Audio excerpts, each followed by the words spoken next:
Before you stretches a scene of haunting desolation. Not the shadow of the Great Pyramids, but a place equally steeped in ancient power, yet far less known. This is Tanis, the city of the sun, a name whispered in ancient texts, a place of sacred rituals and immense wealth. But look closer. Priceless statues bear the scars of unimaginable heat. Colossal pillars, once symbols of a mighty civilization, lie shattered as if crushed by the hand of a vengeful god. What happened here? Was this city known as Zoan in the Bible truly cursed?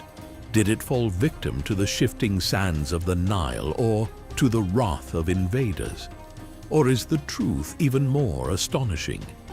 Imagine a statue 100 feet tall, carved from solid granite, weighing more than 1,500 family cars. A feat that would challenge even modern engineers.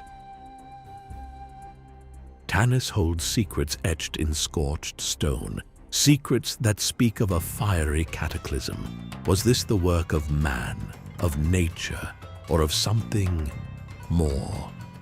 Join us as we journey into the heart of an ancient enigma to uncover the lost story of Tanis, a city swallowed by time, waiting to reveal its truth.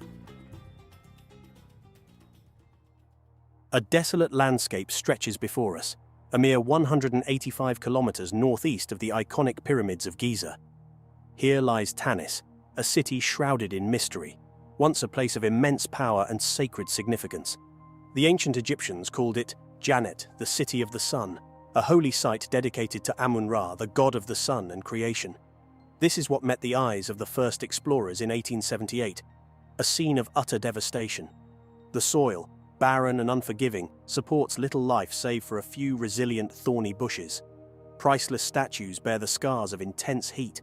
Gigantic stone pillars lie smashed and broken, like forgotten toys of giants. Was this city cursed, struck down by the wrath of gods, or was it simply abandoned to the ravages of time? Let's rewind the clock. Tanis, known as Janet, Zoan in the Old Testament, and today as San el-Hagar, is a name whispered throughout history. Egyptologists generally agree it rose to prominence during the 21st dynasty, between 1069 and 945 BC, supplanting Thebes as Egypt's capital. But the narrative is far more complex. The discovery of massive Old Kingdom statues and artifacts within its ruins hints at a far more ancient origin, lost in the mists of time. Imagine a city dominated by an enormous temple complex dedicated to Amun-Ra, a royal palace. Bustling residential areas, all built with colossal granite pillars. These weren't just any stones. We're talking about 20 to 30-ton monoliths, painstakingly quarried, carved, and transported over 1,000 kilometers from Aswan in southern Egypt. Even with today's technology, this would be a monumental undertaking. Tanis was no vulnerable settlement. Fortifications, including massive walls and gates, were erected to defend against invaders.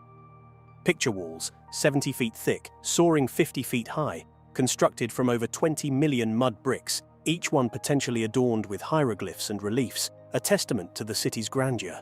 Sadly, only fragments of these walls remain, eroded by millennia of wind and sand. Beyond its spiritual and political importance, Tanis has yielded some truly staggering megalithic artifacts. Our understanding of this city partially stems from Napoleon Bonaparte's 1798 expedition. He claimed 2 pink granite sphinxes, now housed in the Louvre, silent witnesses to Tanis's past. Countless other massive granite statues and artifacts have been unearthed, gracing museums worldwide, while others remain in Tanis, now an open-air museum. But perhaps the most mind-boggling discovery is a colossal foot, unearthed by the renowned Flinders Petrie in the late 1800s. Based on his meticulous scalings and comparisons to other colossi, Petrie estimated the original statue to have stood a staggering 100 feet tall. This is double the height of the colossi of Memnon. How did a civilization, using seemingly primitive tools, copper chisels and wooden rollers, carve, transport, and erect a statue weighing an estimated 1,500 tons. It's a feat comparable to building the Statue of Liberty.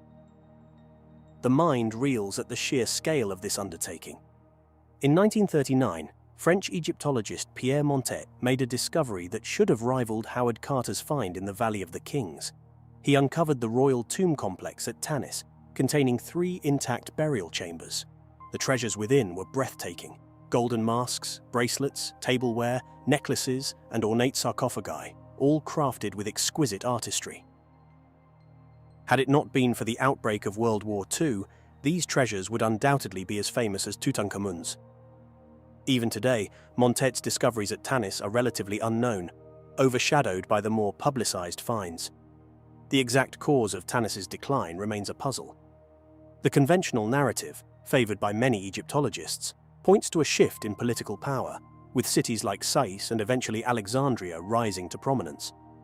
The changing course of the Nile is another factor. As the river shifted, it likely caused flooding and erosion, rendering the area less habitable. However, let's delve deeper. If the city was simply abandoned, wouldn't the inhabitants have taken their valuables? Why leave behind hoards of treasure? The photographs from the initial rediscovery of Tanis reveal a scene of almost biblical destruction. And perhaps there's a reason for that. Remember, Tanis is the biblical zone. In Ezekiel 30:14, the prophet foretells its doom. "I will lay waste to Upper Egypt, set fire to Zoan, and inflict punishment on Thebes." Could this be a clue? Egypt's fertile lands and strategic location have made it a battleground for millennia. Alexander the Great, the Sasanian Persians, and the Crusaders all marched through this region, leaving their mark. Could fierce battles have contributed to Tanis's destruction? Earthquakes too have plagued Egypt throughout history. While they could explain some of the damage, they don't account for the scorch marks found on many artifacts. Look closely at this statue. The right side of its face shows clear signs of intense heat. Granite requires temperatures exceeding 1,200 degrees Celsius to exhibit such damage. Was this divine retribution, a lightning strike, a meteor airburst, or the result of a more earthly weapon? One intriguing possibility is Greek fire, a devastating incendiary weapon used by the Eastern Roman Empire from around 672 AD. This terrifying concoction, likely a mixture of naphtha and quicklime, could ignite upon contact with water and was projected from flame-throwing devices. Could Greek fire have been used to raise Tanis? While primarily a naval weapon, it's conceivable that Greek fire, or a similar incendiary technology, could have been adapted for land-based warfare. The destruction at Tanis, particularly the scorched stone that requires temperatures exceeding 1,200 degrees Celsius to achieve, aligns with the potential destructive power of such a weapon. While the spectre of Greek fire is certainly captivating, there's another, perhaps more grounded explanation for the intense fire damage at Tanis. We must remember that Tanis was a major religious and administrative center for centuries. It's conceivable that large-scale industrial or ritualistic activities involving intense, sustained heat took place within the city. It's important to note that this explanation doesn't necessarily contradict the others. A natural disaster, a battle, or even an attack using incendiary weapons could have triggered the initial blaze, which then escalated due to the presence of industrial or ritualistic activities, or simply because of the abundance of flammable materials within the city. This scenario, while perhaps less dramatic than divine wrath or ancient superweapons, is firmly rooted in the realities of daily life in an ancient city. It reminds us that even seemingly mundane activities, when combined with unfortunate circumstances, can have a profound and lasting impact on the historical record. The fire marks at Tanis, therefore, could be a testament not to a single catastrophic event, but to the complex interplay of human activity and the ever-present threat of fire in a world before modern fire prevention and suppression techniques. So, the sands of Tanis hold their secrets still. Was this once great city ravaged by the wrath of gods, as the ancient texts suggest? The story of Tanis is a reminder that the past is never truly gone.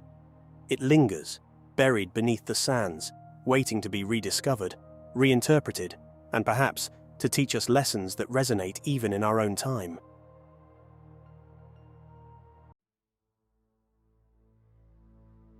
When you picture ancient Egypt, what comes to mind? Majestic pyramids, powerful pharaohs, mummies shrouded in mystery, perhaps their pantheon of gods, Isis, Horus, Ra. But Zeus? Probably not the first deity that springs to mind. Yet a recent discovery in Egypt's Sinai Peninsula has unearthed a lost temple dedicated to the Greek god of the sky. Egypt, once a mighty empire, had been weakened by internal strife and external pressures. The Persians, under Cambyses II, dealt a significant blow by conquering Egypt in the 6th century BC. Although Egyptians managed to regain independence for a time, they were never quite the same force.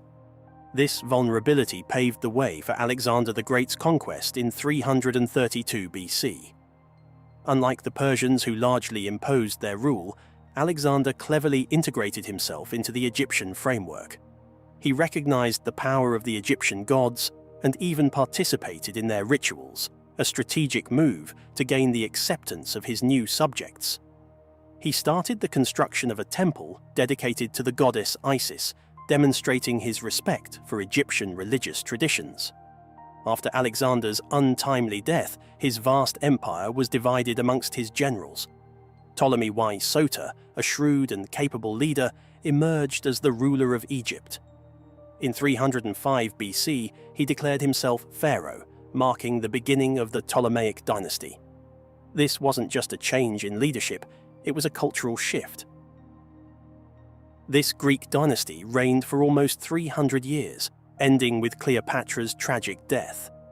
The Ptolemies brought their Greek heritage, including their mythology, into Egypt. They were a rather insular bunch, maintaining their Greek identity through, well, a lot of intermarrying. 10 out of 15 Ptolemaic marriages were between siblings. Most rulers didn't even bother learning Egyptian. Cleopatra was the exception, the first and last of her line to master the language. The Ptolemies, though of Greek origin, understood the importance of respecting Egyptian traditions to maintain their power. They adopted Egyptian titles, participated in religious ceremonies, and even portrayed themselves in traditional pharaonic style. However, they also brought their own Greek heritage with them. This led to a unique blend of cultures, evident in art, architecture, and religion.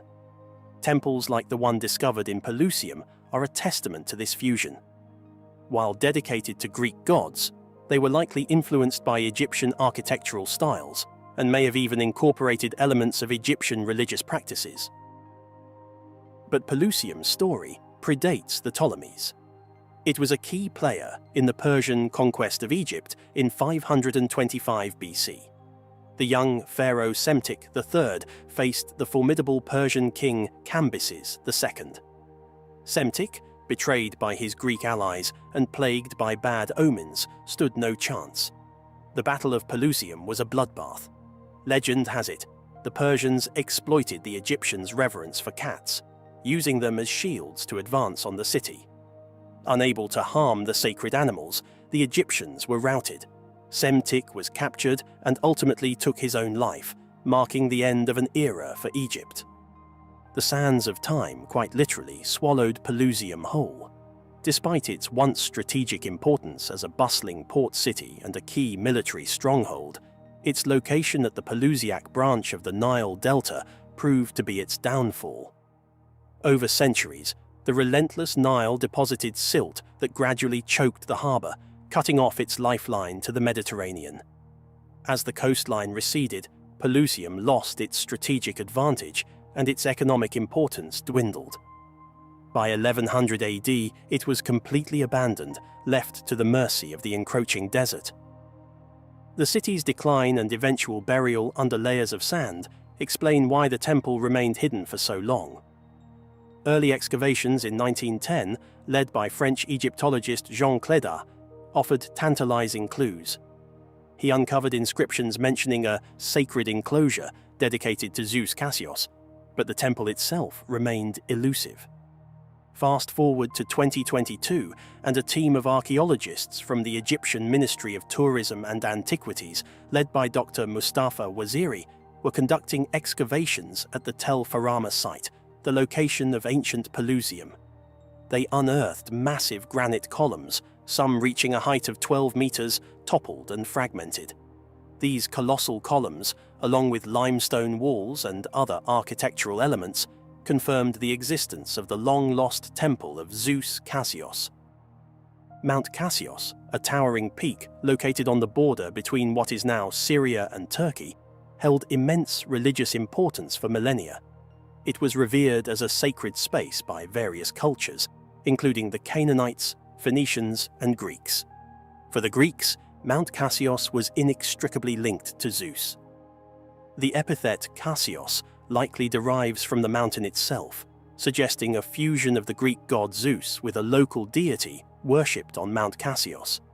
This blending of divine figures reflects the cultural exchange and syncretism that characterized the ancient world, particularly in regions like Pelusium, where different civilizations converged.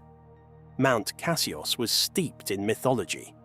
According to Greek legend, it was the site of a titanic battle between Zeus and the fearsome monster Typhon. Typhon, a monstrous serpent with 100 fire-breathing heads, challenged Zeus for control of the cosmos. The epic clash between these powerful forces shook the very foundations of the earth. Ultimately, Zeus emerged victorious, casting Typhon into the depths of Tartarus, a deep abyss in the underworld. Mount Casos wasn't always associated with Zeus. Long before the Greeks arrived, it was known as Mount Zaphon, a sacred site for the Canaanites who worshipped Baal, the formidable storm god. Like Zeus Casos, Baal was intrinsically linked to the mountain, embodying the forces of nature, storms, rain, and the fertility they brought. This connection to Baal adds another dimension to the temple's story. It suggests that the site held religious significance long before the Greeks arrived, highlighting the continuity and evolution of religious beliefs in this region. The influence of Baal extended even to the Egyptian pantheon. He became the prototype for Set, the god of chaos, storms, and the desert. This demonstrates the fluidity of religious ideas in the ancient world, where deities and myths were adopted, adapted, and transformed across cultures. The story takes another turn with the arrival of the Romans. Emperor Hadrian, known for his passion for Greek culture and his extensive travels throughout the Roman Empire, took a particular interest in the temple of Zeus Casos. Inscriptions found within the ruins indicate that he undertook renovations, likely restoring and embellishing the structure. Showcasing the enduring appeal of this sacred site across different empires and eras. The Temple of Zeus Casos at Pelusium truly embodies the cultural melting pot that characterized the ancient Mediterranean world. It reflects the convergence of Canaanite, Greek, Egyptian, and Roman influences, highlighting the exchange of ideas, beliefs, and artistic traditions that shaped this region.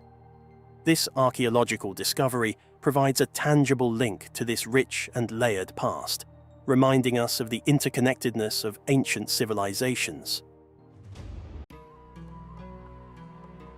Egypt, land of pharaohs, pyramids, and secrets. For centuries, whispers have persisted of wonders buried beneath the sands, technological marvels that defy our understanding of the past. Ancient historians spoke of a labyrinth so grand it dwarfed even the Great Pyramid, a complex of 3,000 rooms, a maze of corridors lost to the shifting sands of time. But what if these legends were more than just stories? What if the truth lay hidden, waiting to be unearthed? From the depths of the Serapeum, with its impossibly precise granite boxes, to the enigmatic pit of Zayat el-Aryan, sealed off from the world, we embark on a journey to uncover the truth behind Egypt's greatest mysteries. Are we ready to confront a past that could rewrite history?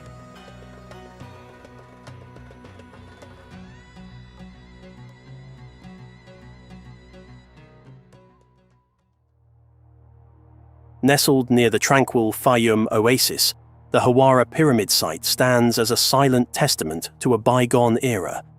To the untrained eye, it appears as little more than a worn mound of earth, its grandeur eroded by time.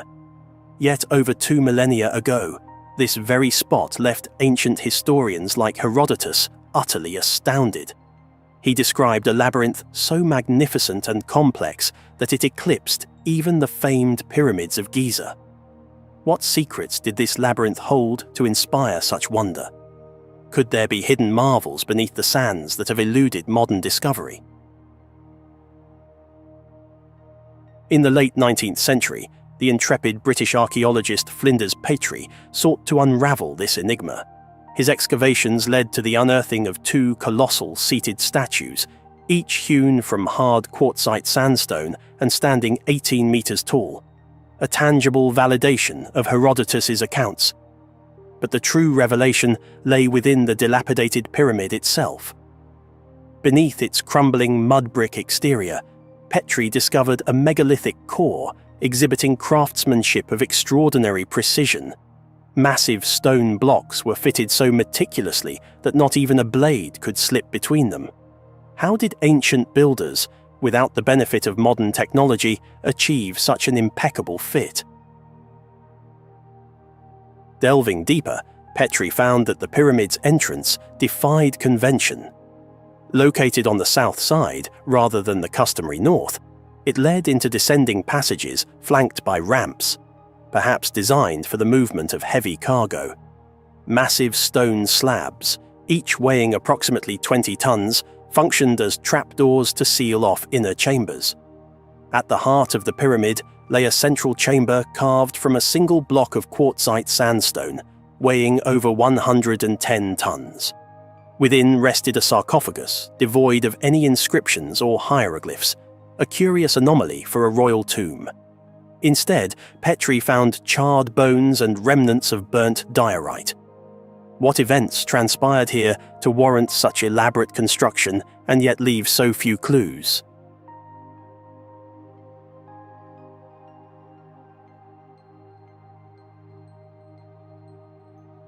While Petrie marveled at the pyramid's architectural feats, he was equally captivated by the quest for the legendary labyrinth described by Herodotus, a sprawling complex said to contain 3,000 rooms arranged in a bewildering maze of passages.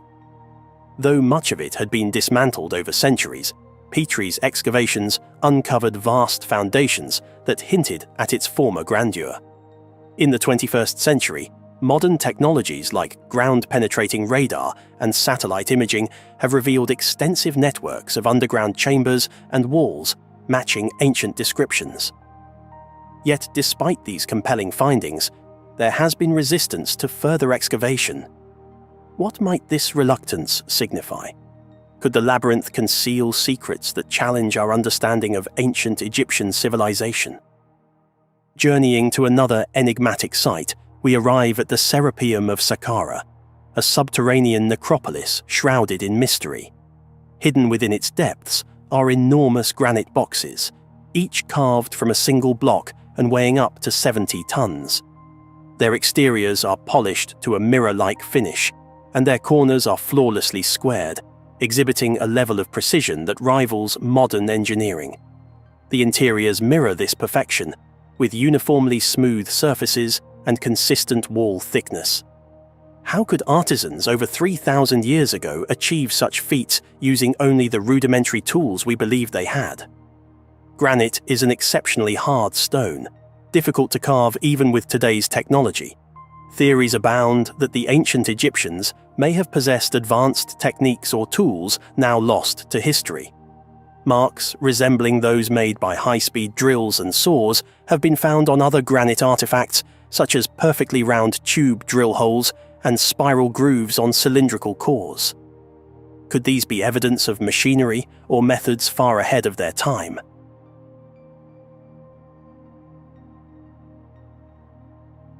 Transporting and positioning these colossal boxes within the narrow, winding tunnels of the Serapeum presents another conundrum.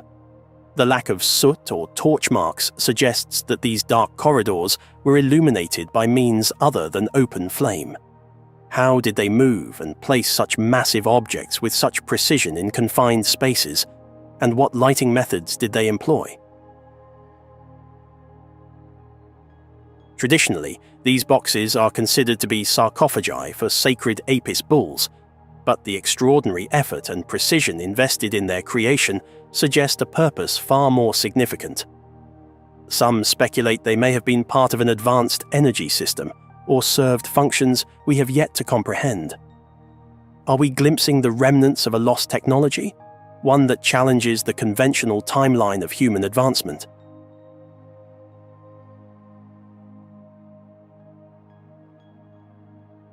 Just a stone's throw from the bustling streets of Cairo, 5 miles southwest of Giza, lies the lesser-known necropolis of Zayet El Aryan, a site that might hold the key to these enduring mysteries.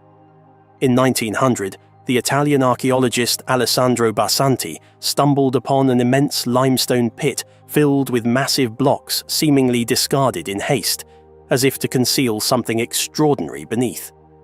At the bottom of this 21-metre-deep pit, he discovered interlocking pink granite blocks and an oval-shaped granite vat, meticulously carved and polished to perfection. Sealed with layers of lime and clay, the vat contained only a thin black residue along its walls when opened. What was the purpose of this enigmatic vessel, and why was it so carefully hidden? Barsanti was convinced he was on the brink of uncovering a subterranean complex of immense significance. However, his excavations were repeatedly thwarted, first by lack of funding and later by governmental restrictions. In the 1960s, the Egyptian government designated Zayet El Aryan as a military zone, effectively halting all archaeological exploration. Why was access to such a potentially significant site suddenly revoked? What could be buried beneath that necessitates such secrecy? Some researchers have proposed a radical theory connecting Zayet El Aryan to the Great Pyramid of Giza. The Great Pyramid, long thought to be a tomb for Pharaoh Khufu, lacks many of the typical features of a burial site. No mummies, treasures, or elaborate inscriptions have been found within. In the mid-20th century, engineers like Edward Kunkel and later John Cadman suggested that the pyramid might have functioned as a massive water pump or even as a generator, harnessing natural forces to produce energy. Could the intricate passages and chambers have been designed for purposes far more advanced than traditional archaeology suggests? If the Great Pyramid was indeed part of an ancient energy network, the structures at Zayet El Aryan might have played a complementary role. The precision-engineered granite vat and the complex subterranean design could have been integral components of a sophisticated system capable of generating and transmitting energy. Is it possible that the ancient Egyptians, or perhaps an even older civilization predating them, possessed advanced technological knowledge that has since been lost to time?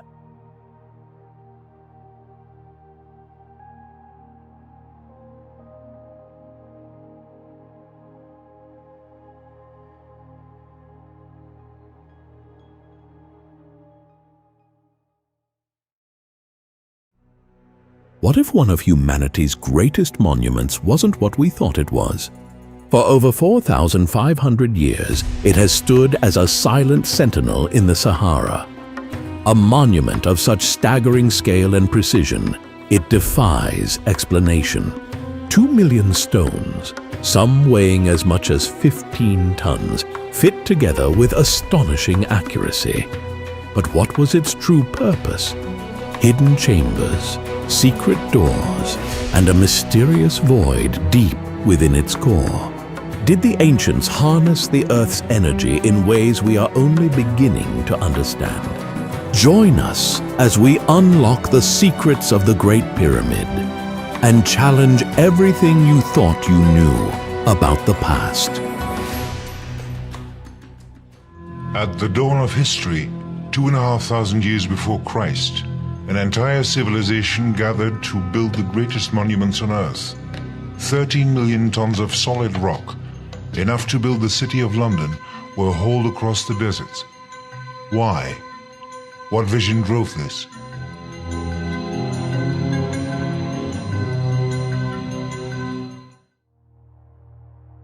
What if one of humanity's greatest monuments wasn't what we thought it was? As dawn breaks over the Sahara, the first rays of sunlight strike the limestone blocks of the Great Pyramid of Giza, igniting a golden glow that has captivated observers for over 4,500 years. We embark on a journey to delve into the mysteries concealed within this ancient wonder. Constructed around 2560 BCE, the Great Pyramid stands as a monumental testament to the ingenuity and ambition of the ancient Egyptians. Traditionally believed to be the tomb of Pharaoh Khufu, its sheer scale is astounding. Over 2 million stone blocks, some weighing as much as 15 tons, assembled with such precision that even a credit card cannot slip between them. To put its size into perspective, the pyramid covers an area large enough to house 5 soccer fields. Entering the pyramid, we navigate the descending passage, a narrow corridor stretching over 100 meters, comparable to the length of a football field. This passage is less than 1.5 meters high, compelling visitors to stoop as they proceed into the depths of the structure. It leads to the subterranean chamber, an unfinished room beneath the pyramid's base, roughly the size of a large 2-car garage, but with a ceiling so low it feels like the earth is pressing down upon you. The rough, unadorned walls suggest either an abandoned project or a deliberate enigma left by the builders. Ascending back, we find the ascending passage, steep and confined, like climbing the aisle of a sharply tilted airplane. This corridor guides us toward the Grand Gallery, a breathtaking passageway as tall as a 7-story building and half a football field long. Walking through it feels akin to standing inside a colossal stone cathedral, the walls angling inward as if to draw your gaze upward toward the heavens. From the Grand Gallery, a horizontal passage takes us to the Queen's Chamber. This room, similar in size to a spacious master bedroom with a vaulted ceiling, holds more questions than answers. In 1993, a robotic explorer named Upuaut Saku ventured into the chamber's so-called air shafts, narrow tunnels no wider than a grapefruit. The robot discovered a limestone door with copper handles, known as Gantenbrink's door. Behind it lay another door, and beyond that, uncertainty. These blocked shafts remain a source of intrigue, with some suggesting they may conceal hidden chambers or hold symbolic significance related to ancient Egyptian beliefs. Above us looms the King's Chamber, constructed entirely of granite rich in quartz crystals. The chamber is as imposing as a small banquet hall, yet eerily empty. An unadorned granite sarcophagus sits silently, devoid of inscriptions or any signs of a royal occupant. No mummy or treasure was ever found here, a fact that continues to puzzle historians and fuels speculation about the pyramid's true purpose. In 2017, using advanced muon tomography technology, scientists uncovered the Big Void, a hidden cavity the size of a passenger plane's fuselage nestled above the Grand Gallery. Its exact purpose remains unknown, and accessing it could risk damaging the pyramids. First-hand accounts deepen the mystery. In the early 19th century, explorer Giovanni Battista Caviglia braved the pyramid's inner passages. He described the experience as walking into the heart of an immense mystery, each stone whispering secrets of a forgotten time. His explorations, though perilous, contributed valuable insights, but also highlighted how much remains undiscovered. So, why is the Great Pyramid considered a tomb when no pharaoh's body was ever found within? Traditional archaeology points to its alignment with mortuary temples and texts that associate pyramids with the afterlife journey of the pharaohs. The pyramid complex includes elements typical of royal tombs, and other pyramids have indeed been found with burial chambers containing sarcophagi and funerary goods. Yet, Some theorists propose alternative explanations. They suggest that the pyramid may have served as an astronomical observatory, a place of spiritual initiation, or even an ancient power plant. The latter theory draws fascinating parallels with the work of inventor Nikola Tesla, who was captivated by the pyramidal shape and its potential to harness and transmit energy. Tesla's Wardenclyffe Tower was designed for wireless energy transmission, utilizing the Earth's natural frequencies, a concept that mirrors theories about the pyramid's function. The use of granite in the king's chamber, with its piezoelectric properties due to quartz crystals, leads some to speculate that the pyramid could generate energy through the Earth's vibrations or the flow of underground water. A natural aquifer lies beneath the pyramid. While there's no concrete evidence linking Tesla's theories directly to the Great Pyramid, the similarities are intriguing. Our journey ends where it began, at the pyramid's base, but the questions linger. What if the true purpose of the Great Pyramid was to bridge the earthly and the divine, not just in a spiritual sense, but through harnessing the very forces of nature? As the shadows lengthen over the sands, we realize that the pyramid doesn't just hold history, it challenges our understanding of it.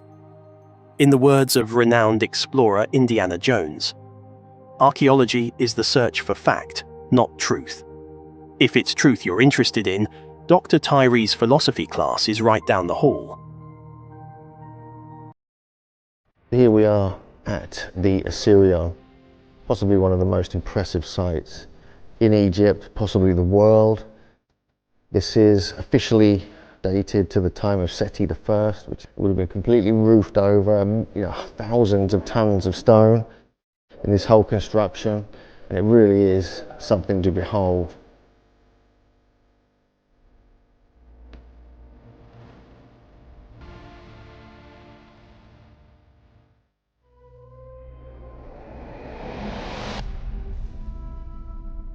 Hidden deep in the desert sands of Abydos, approximately 350 miles south of the Great Pyramid of Giza, stands the Osirion, a monumental structure shrouded in mystery. Its origins, purpose and design have baffled archaeologists and researchers for decades. Unlike the well-known temples of ancient Egypt, the Osirion defies traditional pharaonic architectural norms, leading some to believe it could be the product of a much older, technologically advanced civilization. Could this ancient structure hold the key to a forgotten chapter of human history? The first puzzle presented by the Osirion lies in its striking architectural divergence from typical Egyptian temples. While most temples of the pharaonic era adhere to a linear rectangular layout, the Osirion's design breaks the mold with its unique L-shaped configuration.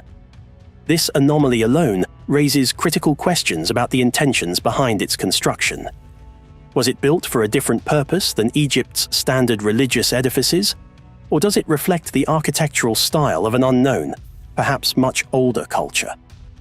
Adding to the mystery is the Osirion's relationship with the nearby temple of Seti Prayus, built during the 19th dynasty. Archaeological evidence suggests that the Osirion predates the temple of Seti Ras by centuries, if not millennia, implying that the site held significant importance long before the reign of Seti. This ancient structure was already in place when Seti chose to build his temple beside it, as though honoring an ancient relic from a bygone era. What made the Osirion so significant, and why did it attract the attention of the Egyptian kings?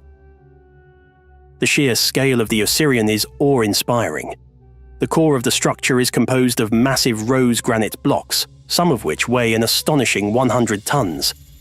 These immense stones were quarried from Aswan, located over 200 miles to the south, a logistical challenge that seems insurmountable given the tools and technology traditionally attributed to the Egyptians of the time. Moving these massive blocks across hundreds of miles of desert, and then precisely positioning them in a desert location far from the Nile, is a feat that defies explanation. Without evidence of advanced machinery, how were these massive stones transported and assembled with such precision? The Osirion's architecture, featuring a sophisticated double-layered roofing system and interlocking wedges, suggests a level of engineering knowledge far beyond what ancient Egypt is known to have possessed. The use of granite, a hard and unforgiving material, only adds to the mystery. Working with granite requires advanced tools and knowledge, skills that, according to historical records, the Egyptians had not yet developed during the early dynastic periods. Another striking feature of the Osirion is its complete lack of Egyptian hieroglyphs or artwork. In contrast to nearly every other Egyptian temple or monument, which are richly decorated with carvings, inscriptions, and illustrations, the Osirion is eerily bare. Throughout Egypt's history, temples were frequently renovated, with each generation adding new inscriptions and artwork. Even more unusual is the Osirion's subterranean layout, which is highly uncharacteristic of Egyptian temple architecture. The entire structure lies 15 feet below ground level, leading some researchers to propose that the temple could be far older than its surrounding counterparts. The idea that it predates the buildup of sand and soil that has accumulated over millennia suggests a timeline stretching back to an era before the sands of Egypt's desert even existed in their current form. Water erosion patterns found on the limestone enclosure surrounding the Osirion add yet another layer to the mystery. Some researchers argue that these erosion marks could only have been caused by a much wetter climate, possibly dating the structure back to the end of the last ice age, when the region experienced more rainfall. If true, this would place the Osirion's construction over 10,000 years ago, far earlier than the dynastic Egyptian civilization. Perhaps the most intriguing feature of the Osirion is the presence of water within the structure itself. Modern seismic technology has revealed that the visible portion of the Osirion is only the uppermost part of a much larger complex, which extends at least 50 feet below the current floor level. Beneath the surface, seismic tests have indicated the presence of hollow chambers, which have yet to be explored due to the water that continually fills the site. Despite multiple attempts, archaeologists have been unable to drain the water, which seems to replenish at an alarming rate. The source of this water remains unknown, and its continuous flow presents a baffling enigma. Some researchers suggest that the Osirion's complex hydraulic system, which includes channels, basins, and possibly sluices, was designed to control and manipulate water flow within the structure. The precision of these features points to an advanced understanding of hydraulic engineering, something not typically associated with ancient Egyptian technology. While the Egyptians were known for their use of irrigation canals and basins for agriculture, the Osirion's water management techniques are far more sophisticated. The mysteries of the Osirion continue to deepen as researchers attempt to unlock its secrets. The constant replenishment of water within the structure defies explanation. James Westerman, a renowned archaeologist and historian, has spent decades studying the Osirion. His efforts to pump out the water from the structure have been met with frustration. Even with a pump capable of removing 500 gallons of water per minute, the water level continues to rise, seemingly replenishing itself faster than it can be removed. Westerman's words capture the perplexity of the situation. Water is emerging from inside the structure. This shouldn't be happening, especially in the desert. Something strange is going on here. In 2023, Westerman's team employed advanced technology to analyze the water within the Osirion, measuring its pressure, temperature, conductivity, and chemical composition. The results were astounding. The water in the Osirion was found to have a unique chemical profile, different from the surrounding wells and aquifers in the area. Westerman's research suggested that the water was being forced up through the structure, almost as though it were being propelled by some unknown force.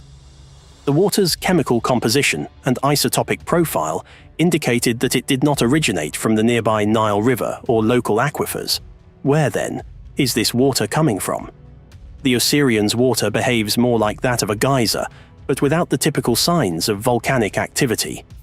Is there an underground spring or reservoir beneath the structure, or could the water be flowing from a deeper, as yet undiscovered source?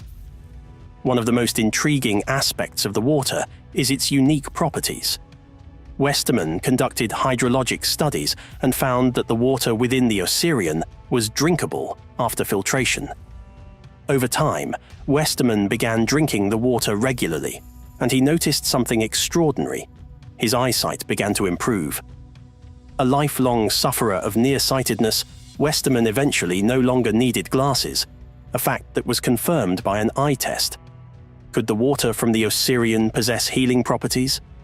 Westermann believes so and continues to drink the water, attributing his improved vision to its mysterious qualities. Yet another anomaly is the temperature of the water. The water outside the Osirion measures a consistent 16.9 degrees Celsius, but the water inside the structure is significantly warmer, measuring 23.8 degrees Celsius. This temperature difference defies the second law of thermodynamics, which states that heat cannot spontaneously transfer from a cooler to a warmer body. Something within the Osirion is heating the water, but no one knows what it is or how it is happening. As researchers continue to study the Osirion, its true scale and purpose remain elusive. What is visible today may only be the tip of the iceberg. The structure extends far beneath the surface, with hidden chambers still unexplored due to the constant flow of water. Could these underground chambers hold more secrets about the origins of the Osirion and its builders?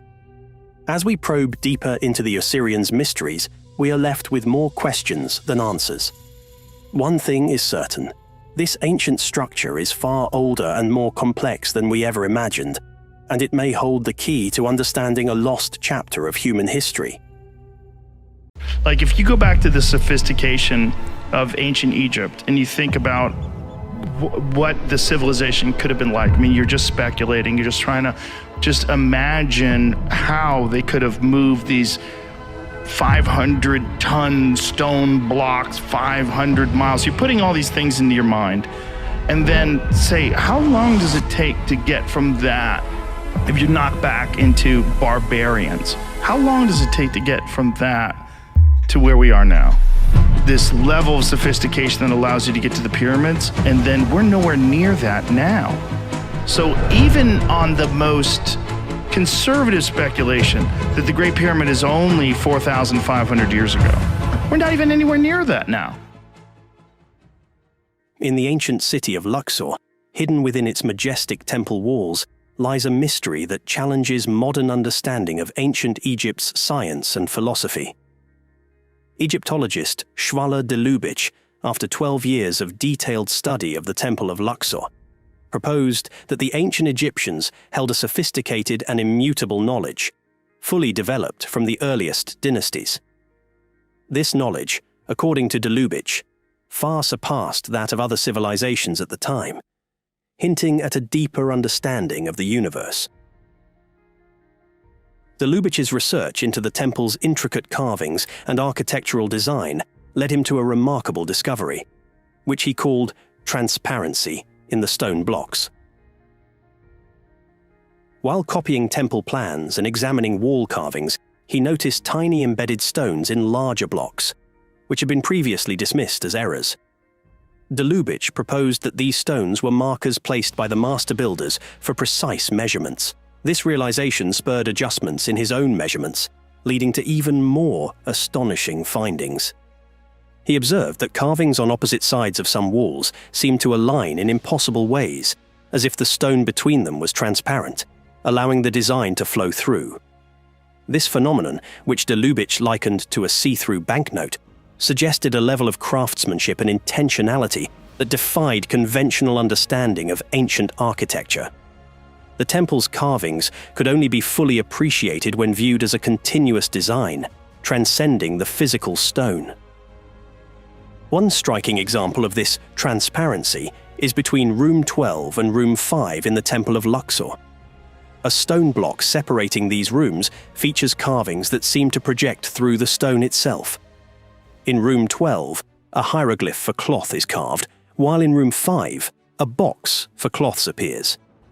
The two images fitting together as if the stone was transparent. The technical precision needed to achieve this effect raises profound questions about the knowledge and skills of the ancient builders. Delibich's discoveries extended beyond transparency. He also identified transposition, where symbols and carvings were arranged across different parts of the temple to create multi-dimensional connections. For instance, Montu's solar disk in Room 2 is projected into the shrine of Amun-Ra's boat in Room 6. The boat's content is hidden, requiring the observer to explore multiple spaces to understand the intended meaning. These techniques suggest a level of philosophical and scientific depth in ancient Egyptian culture that modern Egyptology had long overlooked. Delubich argued that the Egyptians weren't just concealing knowledge in their architecture, but were presenting a more profound, spatial form of understanding. By dividing concepts across different parts of the temple, the Egyptians created an environment where knowledge was experienced holistically, rather than as isolated facts or images. In his groundbreaking work on the Temple of Luxor, Delubich revealed an entirely new architectural grammar. This grammar, found in the block's shapes, joints, and symbolic overlays, turned the Egyptian temple into a living library of knowledge, accessible only through deep study. His discoveries redefined how scholars approached ancient Egyptian architecture, leading to a re-evaluation of the intellectual achievements of this ancient civilization. The most revolutionary aspect of Delubich's work was the realization that the meaning of inscriptions and symbols on one wall couldn't be fully understood without considering their relationships to the carvings around them. This interconnectivity suggested a three-dimensional approach to knowledge that engaged the observer on multiple levels. For Delubich, the true purpose of transparency and transposition was not only to complete an idea, but to clarify it in a way that transcended traditional communication methods. As we explore the mysteries of the Temple of Luxor, it becomes clear that the ancient Egyptians had a unique understanding of art and science. Their use of transparency and transposition reflected a worldview that connected the physical and metaphysical, the material and immaterial. Transparency, in particular, hinted at a belief that solid matter was deceptive, with light, or knowledge itself, as the true fundamental reality. Delubich's discoveries at the Temple of Luxor did more than challenge traditional views of Egyptian architecture. They opened the door to a new understanding of how the Egyptians viewed the world. Through transparency and transposition, Delubich uncovered a sophisticated system of thought that extended beyond the temple. He believed that this system could be found in other artifacts, such as papyri, which contained multi-layered meanings to be understood holistically. Transparency, for example, was more than an architectural technique. It represented a deeper philosophical belief.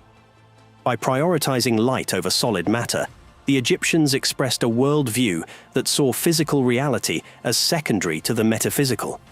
Delubich suggested that this belief in the primacy of light explains why transparency was central to the Temple of Luxor's design. The stone blocks weren't just barriers, but conduits for knowledge and understanding. Transposition added yet another dimension to this philosophy, emphasizing the importance of seeing beyond the surface. To understand the temple fully, one had to move through it, experiencing the connections between different spaces and symbols. This design reflected an understanding of spatial awareness and perception that resonates with modern psychological theories, such as Gestalt. Gestalt psychology, which emerged in the early 20th century, focuses on the idea that the whole is greater than the sum of its parts. Human perception organizes individual elements into a unified whole, rather than analyzing each part in isolation. Delubich's work mirrors this idea, as he argued that the carvings and inscriptions in the temple were part of a larger, interconnected system. Just as Gestalt theory emphasizes the importance of perceiving the overall form, Delubich focused on perceiving the entire meaning of the temple. Delubich's discoveries lead to profound questions. Who were the true sources of this knowledge? Were the Egyptians responsible for developing these advanced ideas, or were they inheritors of wisdom passed down from an even older civilization? And what can these ancient ideas teach us about the nature of reality? By connecting ancient Egyptian concepts with modern scientific theories, we uncover new insights into the mysteries of the past and the possibility that the answers to our most profound questions may lie not in the future, but in the distant past.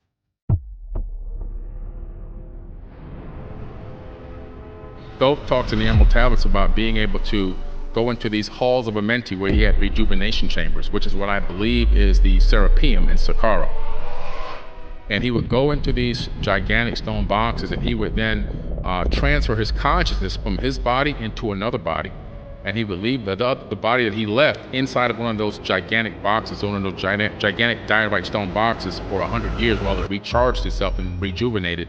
While he said he walks amongst men, but unlike a man. And he would do this for eons. He would transfer from body to body, not bodies he stole, bodies he created, that he created himself through probably some of the advanced form of stem cell technology. And he would walk amongst men, but unlike a man. And he was known all around the planet. And it's an incredible tablet that talks about the reigns of kings. Yeah. Some kings ruled for 28,800 years, 14,000 years. I mean, 20,000. If the numbers are insane. These are not Egyptian? This is no, not Egyptian. These are Anunnaki.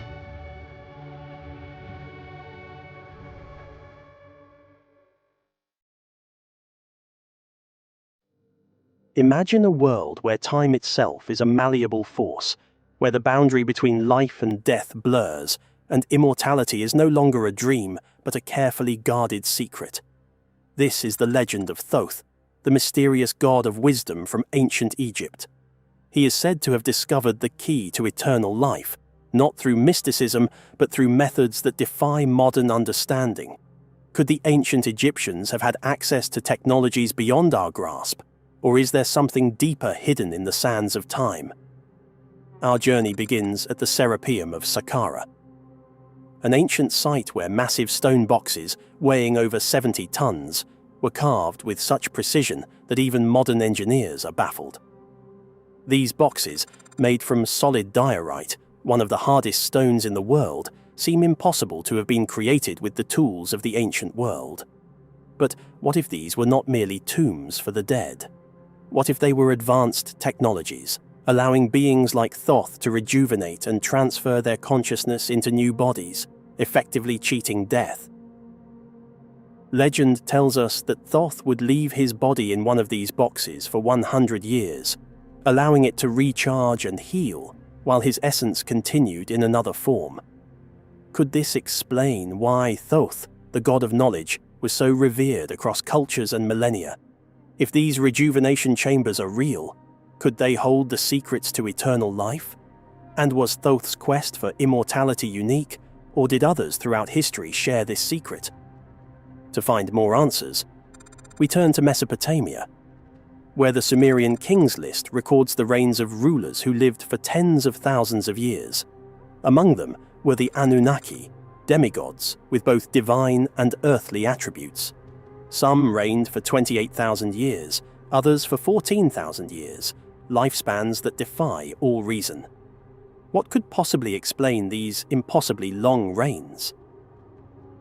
Did these rulers possess knowledge that could extend their lives, similar to Thoth? Or was their understanding of life and genetic engineering even more advanced? The mystery deepens when we examine the Great Flood, a cataclysmic event mentioned in both Sumerian and biblical texts. This disaster marked the end of the antediluvian kings who ruled before the flood. Afterward, kingship was reintroduced, but the reigns were far shorter.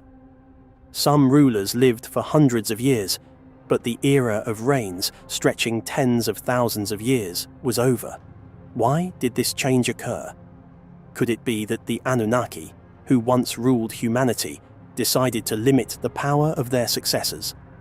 The texts suggest that these new rulers were still connected to the divine, but they were no longer immortal.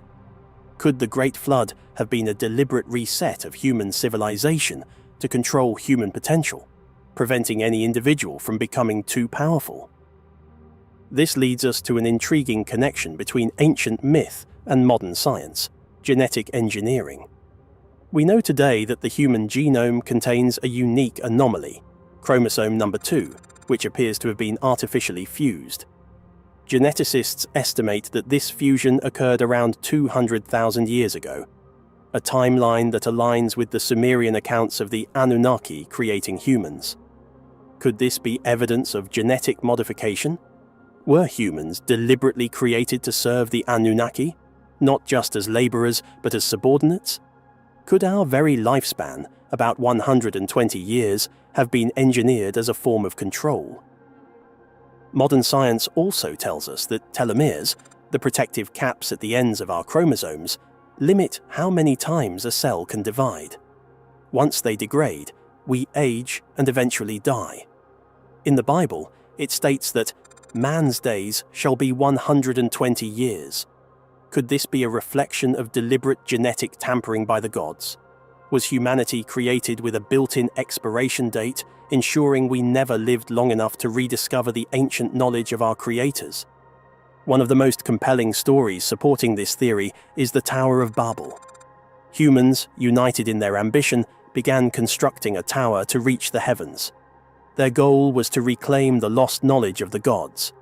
But their efforts were stopped by Yahweh, also known as Enlil in Sumerian texts, who feared humanity was advancing too quickly. Enlil intervened, confusing their languages and scattering them across the earth. More importantly, he shortened human lifespans, ensuring no single generation would live long enough to challenge the gods again. Could the Tower of Babel have been more than just a symbol of human pride? Was it an effort to reclaim our lost potential, one that was deliberately suppressed by the gods? Could it be that our entire history has been shaped by a hidden agenda, a grand design orchestrated by beings like the Anunnaki? Have these forces deliberately limited human development to prevent us from reaching our full potential? Are our lifespans, societal divisions, and languages all part of a long-term plan to keep humanity from rediscovering its ancient knowledge? As we piece together this ancient puzzle, we are left with unsettling questions. Were we created with limitations deliberately set to keep us subservient? Could it be that the division of cultures and the loss of ancient knowledge were part of a grand design to control human progress? Or is there a forgotten history, a legacy waiting to be rediscovered, that could unlock the mysteries of our origins, and perhaps our future? But what if these stories are not just myths? What if they are fragments of a larger puzzle, a puzzle that could offer profound insight into the hidden history of human existence? Let's return to the idea of genetic manipulation. Modern science has uncovered a unique anomaly in the human genome, chromosome 2, fused in a way that no other species on Earth exhibits. This genetic event is believed to have occurred around 200,000 years ago, a timeline eerily close to the Sumerian accounts of the Anunnaki creating humans for labor. If this fusion was deliberate, what does it mean for humanity? Could we have been engineered to serve the needs of an advanced race wielding power beyond our understanding? Here's the real question. Could we still be under this influence today? As we unlock the mysteries of the human genome, are we on the verge of rediscovering the knowledge hidden from us for thousands of years? Could telomeres, once thought to be a natural limitation, hold the key to extending life far beyond what we've believed is possible? And if so, are there still forces at play, preventing humanity from rising to its full potential? The truth may be hidden in ancient texts, unexplored history, or perhaps even encoded within our DNA. As we continue to explore these mysteries, the lines between myth, science, and reality will blur. The question remains, are we ready to discover the truth?